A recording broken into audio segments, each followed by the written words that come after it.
She-Hulk, the show about nothing, where She-Hulk's greatest foes are the writer and the people who point out how weak the writing really is.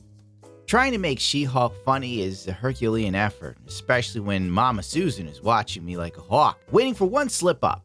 Then it's off to Band World with Leafy. This week's episode was so good that I literally forgot it when the credits started rolling. She-Hulk Attorney at Law is junk food for your brain.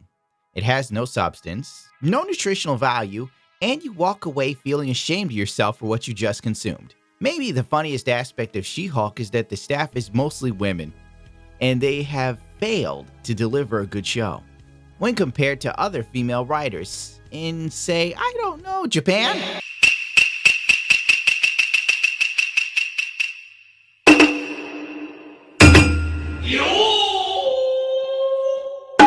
In comparison, it makes the show seem even more pathetic.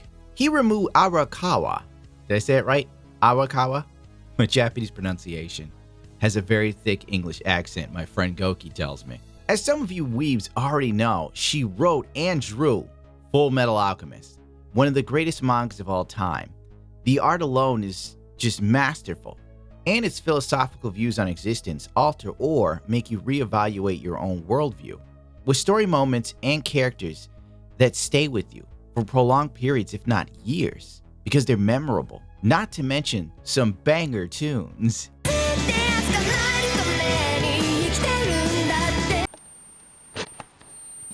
The lead writer for She-Hulk came up with Pickle Rick. Rick! I'm Pickle Rick! Rick! And my God, is this show one giant Pickle Rick. Not to mention some of the casting choices were not made to accurately represent characters, but to empower career feminists like Jamila Jamil. I had my abortion. I felt nothing but intense relief. I was trying to feel guilty because that's what I knew from the movies, right? In the movies, they show people really struggling with it and feeling terrible and trying to remember what the birth date would have been of that baby, and I just couldn't get there. Isn't she just a ball of sunshine? This video is brought to you by Established Titles. Now that I've acquired the title Lord, I command more respect from friends and enemies. Even Reddit posts demanding my deplatforming must refer to me now as Lord Dickbag. In a time when the Black Plague was written off as fake news, Scottish historians talked of an age when people whom owned great swaths of land were called lords and ladies, and not hedge fund companies. Established Titles allows you to buy 1 square foot of land or more on the private estate of Eldeston to officially call yourself a lord or lady. For every order, they plan to plant trees to help fight deforestation around the globe. They work with global charities, One Tree Planted and Trees for the Future, to support global reforest efforts. There are 3 packs to choose from: Lordship, Ladyship, and Couples packs. By the way, each title pack comes with an official certificate with crest. Your certificate features a unique plot number, with which you can see the exact location of your land. This is an official title that you can put on your credit card, plane ticket, or even dating profiles. And remember, this isn't about your ego. You're fighting deforestation. You're a philanthropist. You are a kind and generous lord. Add that to your dating profile. Established Titles has told me that the first 200 people to purchase this title package using my link will effectively be next to my plot. Plus, if you use the code It's a Gundam, you get an additional 10% off. Go to establishedtitles.com/itsagundam to get your gift now. Well, this week's episode and never-ending theme of men are trash brings the lesser-known hero Frogman into the mix. I never remembered him being evil or having a gang of henchmen. A little stupid, yeah, but never really evil. For some reason, the writers took Leapfrog, aka Vincent Petilio, and mashed him with his son, Frogman, Eugene Petilio, and kind of made them into one person, typical MCU fashion. Mash a bunch of stories into one and see what sticks. I know you don't have time for this, and neither do I, so I'll try to make it quick. The original Leapfrog was a small-time criminal and semi-inventor. He went to jail. His 15-year-old son, ashamed of his father, took the frog costume and tweaked the name to become a hero. Eugene's mother dies of breast cancer, and he has to live with his aunt and uncle. It's kind of a tragic tale, so think like Spider-Man without all the power and the talent. Frogman was like Kick-Ass before Kick-Ass existed. He got his ass kicked. He oftentimes made huge mistakes and looked like a fool. He used to see Spider-Man and the Human Torch as rivals, but later on he began to admire and became inspired by the Webhead. He even helped the Avengers once. It's a great story arc, right? You know, showing a guy who wasn't born special into a horrible situation. Oh, by the way, his uncle dies. And he also tries to take his uncle's last name to avoid being linked to his criminal father. And it just all falls apart for him. But anyway, it's a story that could be inspiring and good, you know, like a lesser known hero no one knows about, and maybe spotlights him and, you know, maybe make an average guy feel kind of like, hey, you know, I'm not bad. No! This is the MCU, you bigot. It's about women. In She-Hulk, Attorney at Law, Eugene is turned into a spoiled rich kid who's borderline retarded. Suit with a 900-degree threshold is on fire. And you guessed it, I have third-degree burns all over my legs. Look, I know you're just being mean because I kidnapped you, but words hurt, man. If you like the Netflix version of Daredevil, just walk away now. Born Again is going to be a disappointment.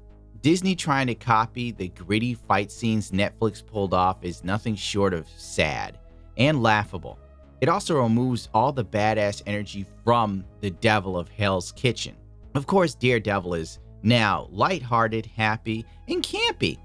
Jen Walters hooks up with him within 8 hours of knowing him. And honest to God, for She-Hulk to have literally like one fight scene, the girl has racked up more bodies than the goddamn Predator. Where'd you win? Did I also forget to mention that Matt Murdock let She-Hulk unmask him with the greatest of ease? Like, let's face it, Daredevil was only beaten by Spider-Man when it came to trying to protect his identity. But this is the MCU. I'm sorry, I'm just so absolutely tired. I hate this show. She-Hulk director Kat Corio wanted to make a sex-positive show that kids could also watch. What? Of course, the Mary Sue saw all of this going on as a savage dunk on the man babies. This Daredevil moment in She-Hulk is blatantly trolling Twitter man babies, and I love it. A great night followed by a pleasant morning stroll. What could be better? I cannot wait for venture capital to dry up and watch sites like these vanish into the toxic ether from which they came. Then maybe nature can heal itself. After She-Hulk and Daredevil stop Leapfrog, by the way, he breaks his legs jumping out of the window the same way his father originally did in the comic books while escaping a courthouse. See, they mashed up the characters. Jen Walters adds another body to her count, and Daredevil does the walk of shame. And by the way, there's some guy outside dressed in a devil costume, and he's doing the walk of shame because he's... What? Oh, you did with the... Yeah. Oh, all right, and we're happy? Oh, we're happy. Okay. All right, you're the devil.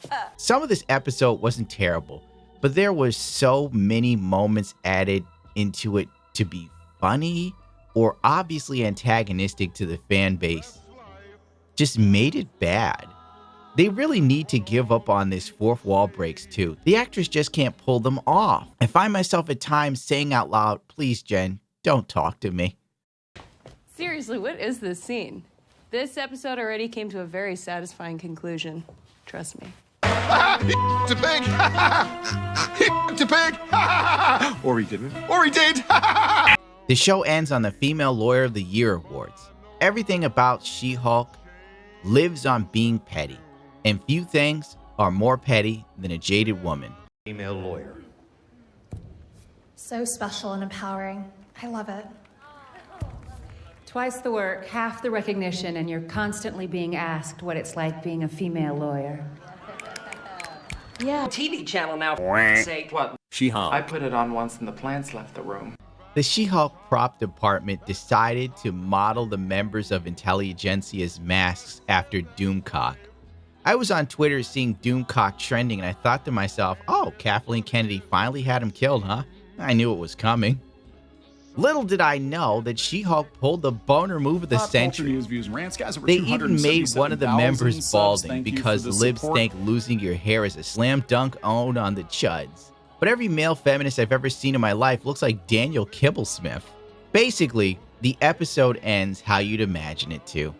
The most dangerous villain in all of the MCU are Reddit users and internet trolls.